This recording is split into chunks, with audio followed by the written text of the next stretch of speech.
الشيطان الرجيم بسم الله الرحمن الرحيم اهدنا الصراط المستقيم صراط الذين أنعمت عليهم غير المغضوب عليهم ولا الضالين إن الله وملائكته يصلون على النبي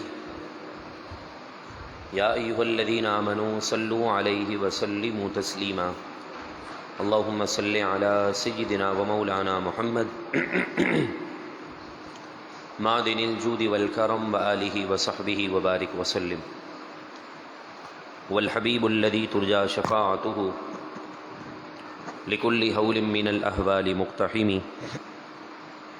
يا من يشفع عند حضرة طه اشفع لنا يا أوده الشفعاء نظرت إلى بلاد الله جمعا كخردلة على حكم اتصالي مولاي صلي وسلم دائما أبدا على حبيبك خير الخلق كلهم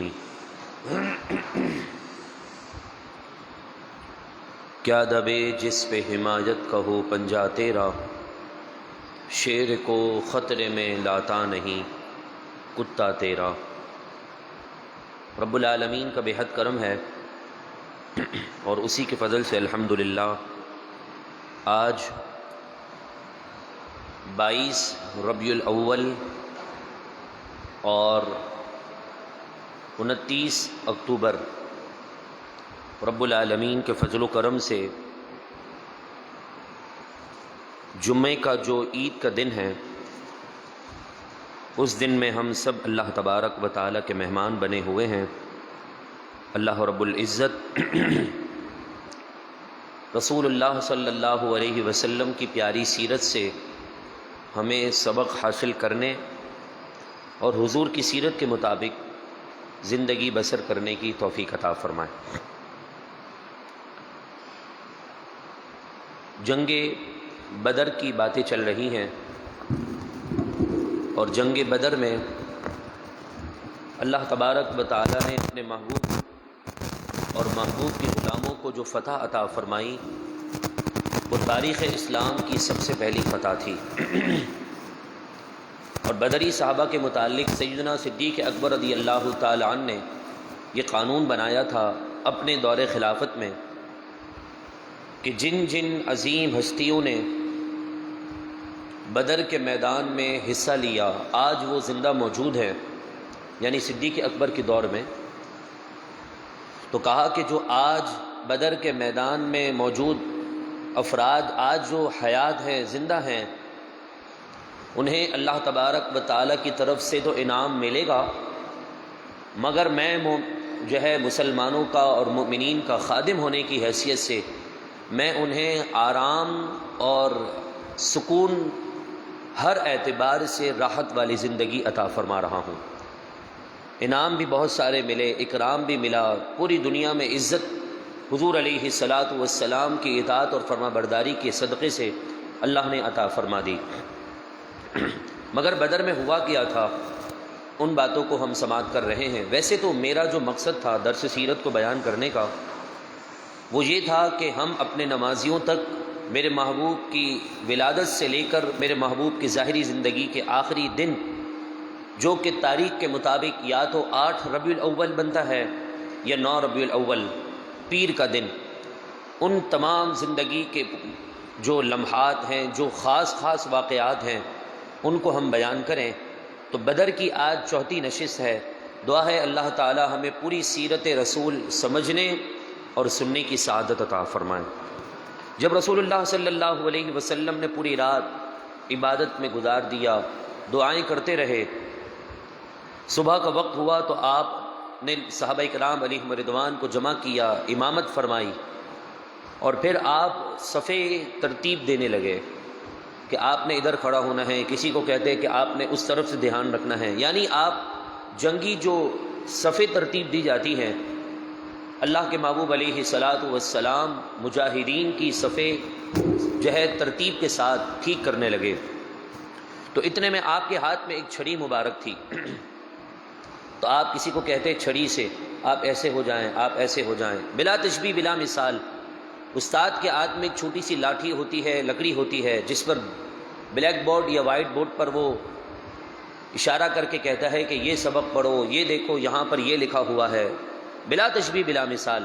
میرے محبوب کے ہاتھ میں بھی چھڑی مبارک تھی، کسی کو کہتے ہیں آپ یہاں سے تھوڑا پیچھے ہٹ جائیں، آپ تھوڑا یہاں سے ہٹ جائیں۔ تو ایک صحابی رسول حضرت سواد بن غزیہ انصاری رضی اللہ تعالیٰ عنہ، ان کو حضور علیہ الصلاۃ والسلام نے جیسے ہی چھڑی سے اشارہ کیا تو وہ تھوڑا آگے ہو گئے، کیونکہ آپ کو پتہ ہے جس کے ہاتھ میں لاٹھی ہوتی ہے، چھڑی ہوتی ہے، وہ اس اعتبار سے چھڑی آگے پیچھے کرتا ہے کہ کسی کو لگ نہ جائے۔ میرے محبوب اپنے اعتبار سے لوگوں کو اور صحابہ کرام کو ترتیب سے کھڑا کر رہے تھے، تو حضرت سواد کہتے ہیں میں آگے ہو گیا تاکہ وہ چھڑی مجھے لگ جائے۔ جیسے ہی حضور علیہ الصلاۃ والسلام کی چھڑی مجھے لگی تو میں نے حضور علیہ الصلاۃ والسلام سے عرض کی کہ یا رسول اللہ، آپ نے مجھے میرے پیٹ پر چھڑی ماری ہے، میں آپ سے اس کا بدلہ لوں گا۔ اب سنیے محبت کی باتیں، یقیناً جہاں عقلیں ختم ہو جاتی ہیں وہاں سے محبت کا سفر شروع ہوتا ہے۔ حضرت سواد کہنے لگے کہ آپ نے میرے پیٹ پر چھری ماری ہے، میں آپ سے بدلہ لوں گا۔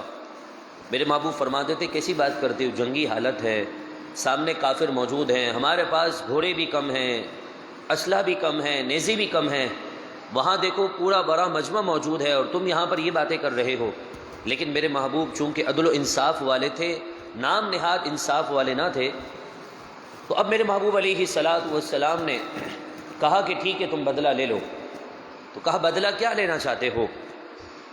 تو انہوں نے کہا کہ یا رسول اللہ صلی اللہ علیہ وسلم، جس طرح آپ نے مجھے ضرب شدید لگائی ہے تو میں بھی آپ سے اس انداز میں ہی بدلہ لینا چاہتا ہوں کہ آپ اپنا شکم مبارک کو کھول دیں، یعنی اپنا کرتا مبارک اونچا کر دیں تاکہ میں آپ سے قصاص لے سکوں، یعنی بدلہ لے سکوں۔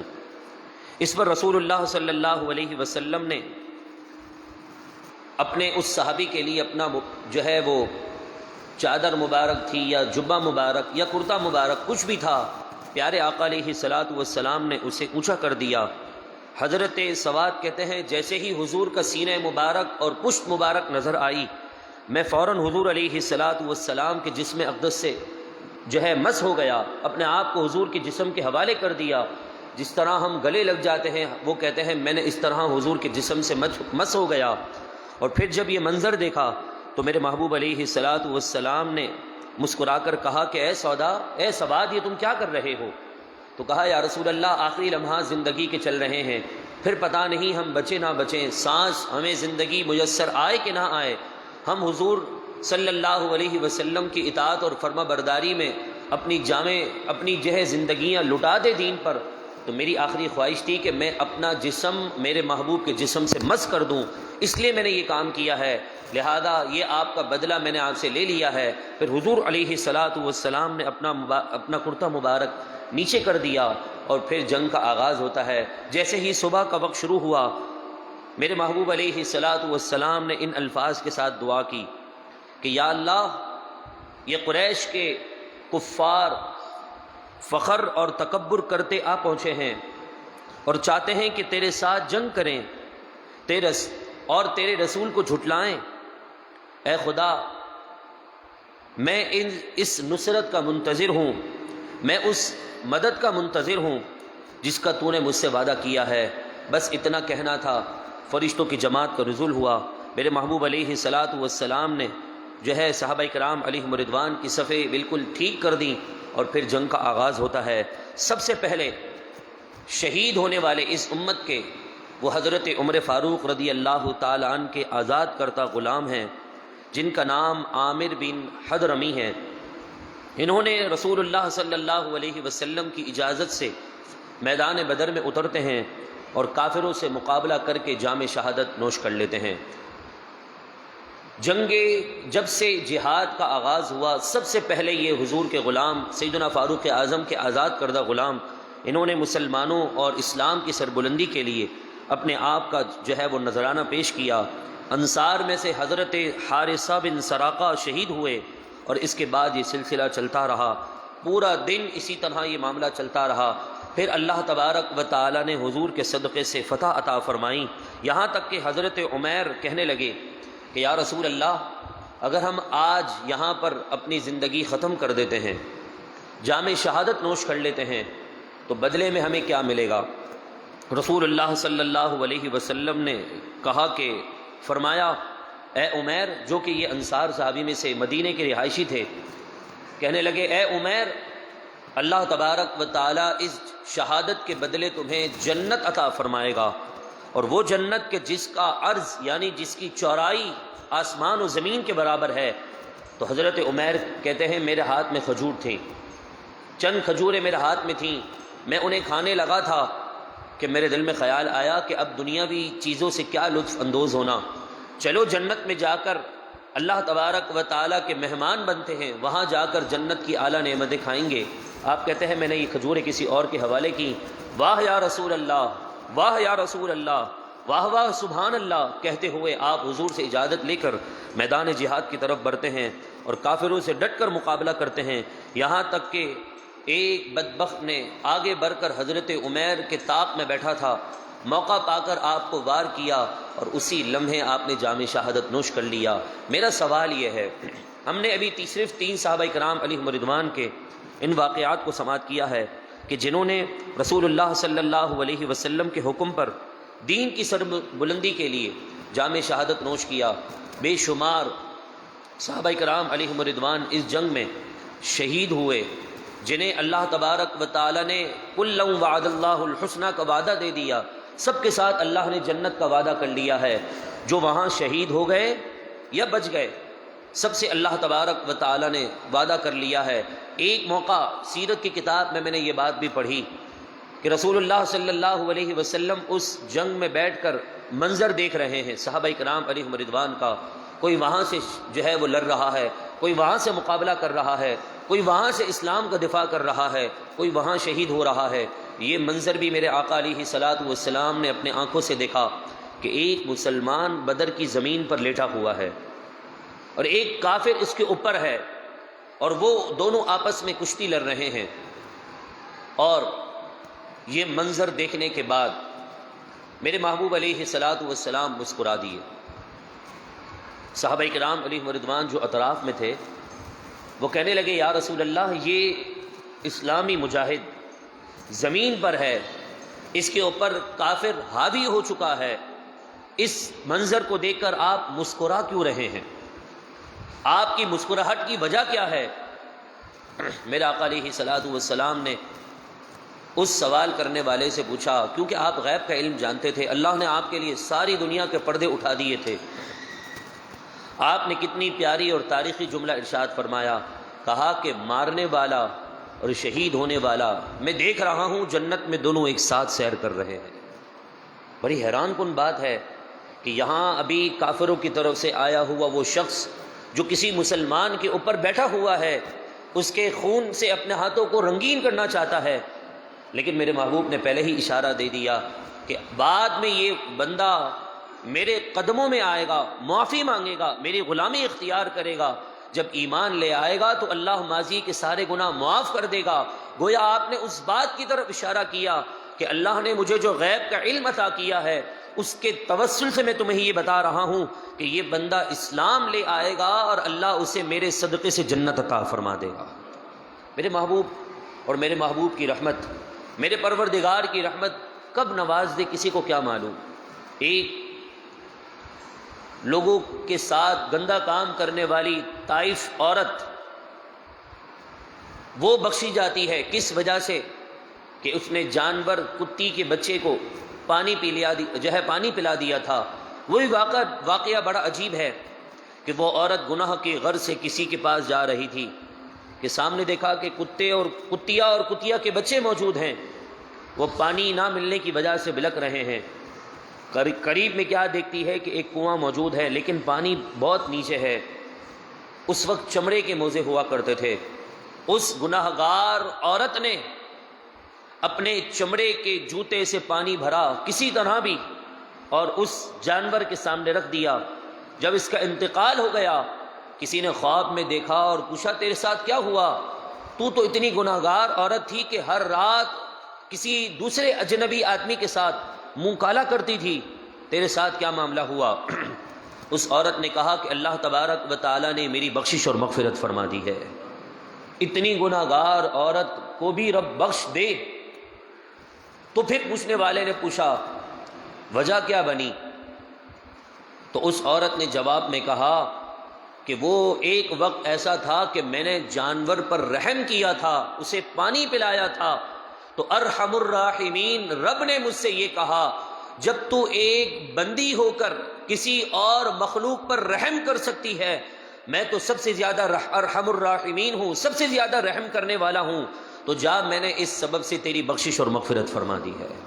ایک بے زبان جانور پر رحم کرنے کی وجہ سے اللہ بخش دے، تو وہ لوگ آج ہوش کے ناخن کیوں نہیں لے رہے جو حضور کے غلاموں پر گولیاں چلا رہے ہیں، جو حضور علیہ الصلاۃ والسلام کے غلاموں کو مہنگائی کی وجہ سے یا پھر سمجھ لیجئے حضور کی عزت پر بات کرنے کی وجہ سے بھون کر رکھ رہے ہیں، انہیں بوٹیاں اور کباب ان کی جسموں کی بنائے جا رہے ہیں۔ مجھے بتائیے ان کا حشر کیا ہوگا؟ یہ بات میں نے پچھلے جمعے بھی کہی تھی، پھر کہتا ہوں۔ حضرت عمر فاروق رضی اللہ تعالیٰ عنہ فرماتے ہیں کہ اگر میرے دور خلافت میں بکری کا بچہ پیاسا اور بھوکا مر جائے تو قیامت کے دن عمر کو اس کا جواب دینا ہوگا۔ ایک بکری کا پیاسا بھوکا مر جائے، یہاں تو لوگوں لائن لگی ہوئی ہے جو آج بالکل موت کی اس بارڈر لائن پر کھڑے ہیں مہنگائی کی وجہ سے یا ظلم و زیادتی کی وجہ سے۔ افسوس ہے مجھے ان لوگوں پر کہ جو رسول اللہ علیہ الصلاۃ والسلام کے غلاموں پر گولیاں برسا رہے ہیں۔ ایک بادشاہ کی بھی بخشش ہو گئی، اس نے پوچھا تو اتنا ظالم تھا، تیری بخشش کیسے ہو گئی؟ اس نے کہا میں ظالم تو تھا مگر میں نے کسی کا بیجا خون نہیں بہایا تھا، میں نے اسلام کی سربلندی کے لیے اپنی فوج کو ہمیشہ تیار کر رکھا تھا۔ لوگ مجھے ظالم کہتے تھے مگر میرا رب مجھے جانتا تھا۔ میری بخشش ہونے کا سبب صرف ایک دل میں خیال ہے۔ وہ دل میں خیال کیا ہے؟ کہا جب میں اپنی فوج کے ساتھ کسی میدان کی طرف بڑھ رہا تھا تو بیچ میں ایک پہاڑی آ جاتی ہے، ہمیں اس کو عبور کرنا تھا، اس پار جانا تھا۔ میں اس قافلے کے ابتدائی صف میں تھا، جیسے ہی ہم اس پہاڑ پر پہنچے، اس چوٹی پر پہنچ گیا تو میں نے پیچھے مڑ کر اپنی جب صفوں کو دیکھا تو دور تک حد نگاہ تک میری فوج ہی فوج نظر آ رہی تھی۔ میں نے دل میں خیال کیا اگر یہ فوج میرے پاس رسول اللہ کے زمانے میں ہوتی، بدر میں میرے پاس یہ فوج ہوتی تو میں ساری فوج لے کر بدر کے میدان میں آ جاتا اور رسول اللہ کی طرف سے میں جہاد کرتا۔ بس دل میں یہ خیال آیا تو اللہ تبارک و تعالیٰ نے اس خیال کی برکت سے میری بخشش اور مغفرت فرما دی ہے۔ اگر حضور کے دین کی سربلندی کے لیے دل میں خیال آ جائے، حضور کی عزت اور ناموس کے لیے دل میں صرف بات آ جائے تو اللہ بخش دے۔ تو جو حضور کی عزت اور ناموس کے لیے نکلے ہوئے غلامان مصطفیٰ کو گولیوں سے اور دھماکوں سے اور نہ جانے کون کون سی زہریلی گیسوں سے لوگوں کا سانس بند کریں، پریشان کریں، مجھے بتائیے ان لوگوں کا کیا حشر ہوگا؟ وہ قیامت میں کس منہ سے رسول اللہ کے دربار میں آئیں گے جنہوں نے رسول اللہ علیہ الصلاۃ والسلام کے غلاموں کو بیجا شہید کیا ہے؟ اگر کتی کو پانی پلانے والی عورت بخشی جا سکتی ہے اور رسول اللہ کی عزت اور ناموس پر پہرا دینے والے لوگوں پر گولی چلانے والوں کا قیامت کے دن حشر کیا ہوگا؟ ہم سے تو وہ چڑیا اچھی تھی کہ جب حضرت ابراہیم کے لیے آگ جلی نا تو وہ صرف چند قطرے لے کر جا رہی تھی۔ کسی نے پوچھا تو کہاں جا رہی ہے؟ کہا ابراہیم کے لیے آگ جلائی ہوئی ہے، میں اس کو بجھانے جا رہی ہوں۔ کہا کیسے بجھائے گی؟ کہا میرے چونچ کے اندر 2 قطرے پانی موجود ہے۔ کہا تجھے پتا ہے 2 قطرے سے کیا ہوگا؟ اس نے کہا مجھے معلوم ہے کچھ نہیں ہوگا مگر اتنا ضرور ہوگا، قیامت کے دن خلیل اللہ کی عزت پر پہرا دینے والوں کو جب آواز دی جائے گی تو میں بھی اس میں شامل ہوں گی، گرچہ میرے 2 قطرے سے ہونا کچھ نہیں ہے لیکن اللہ تعالیٰ اس عمل کی وجہ سے مجھے جنت عطا فرما دے گا۔ مجھے بتائیے چڑیا کے چونچ میں پانی کے کتنے قطرے ہوتے ہیں؟ اور وہ آگ جو کتنے مہینوں تک جلائی جا رہی تھی، جس کا سامان تیار کیا جا رہا تھا، اس کے کافی اونچائی سے بھی اگر کوئی پرندہ گزر جاتا نا تو بھن کر بوٹی بوٹی ہو جائے، لیکن وہ چڑیا آگے بڑھ رہی تھی، تو ہم تو اس چڑیا کے اس سوچ سے بھی گئے گزرے ہیں، لیکن افسوس در افسوس رسول اللہ کے غلام آج وہاں پر پس رہے ہیں، رسول اللہ کے غلام اپنے گھر بار کو چھوڑے ہوئے ہیں، مگر افسوس ہمارے پاس ان کے لیے دعا کرنے کا وقت بھی نہیں ہے۔ پرسوں بدھ والے دن مغرب کی نماز کے بعد میں نے یہ کہا کہ درد پاک کی چادر ہمارے یہاں لگائی جاتی ہے، آپ حضور کے غلام ہونے کا دعویٰ کرتے ہیں، آپ نے بیٹھنا ہے۔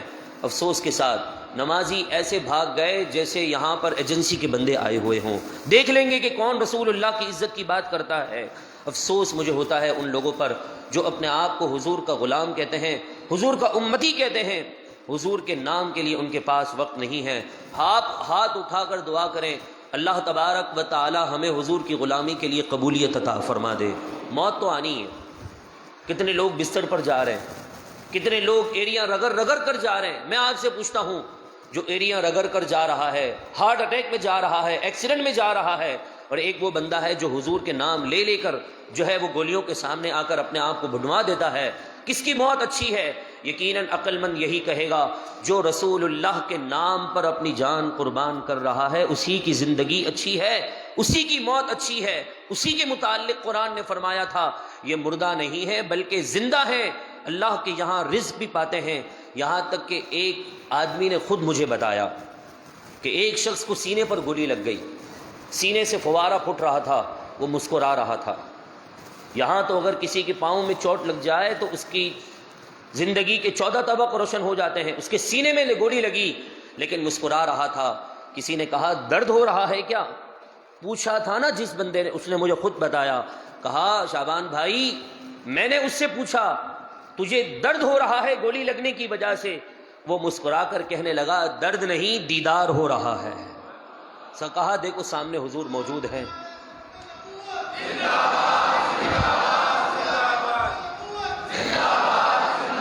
تو یہ حضور علیہ الصلاۃ والسلام کی عزت اور ناموس پر پہرا دینے والوں کو ہماری بھی زندگی کا یہی مقصد ہے۔ ہر دعا میں ہم کہتے ہیں جب آخری وقت آ جائے تو یا رسول اللہ آپ دیدار کروا دیں۔ وہ خود کہہ رہا ہے درد نہیں حضور کا دیدار ہو رہا ہے، اتنا کہنا تھا کہ اس کا جسم ٹھنڈا پڑ گیا۔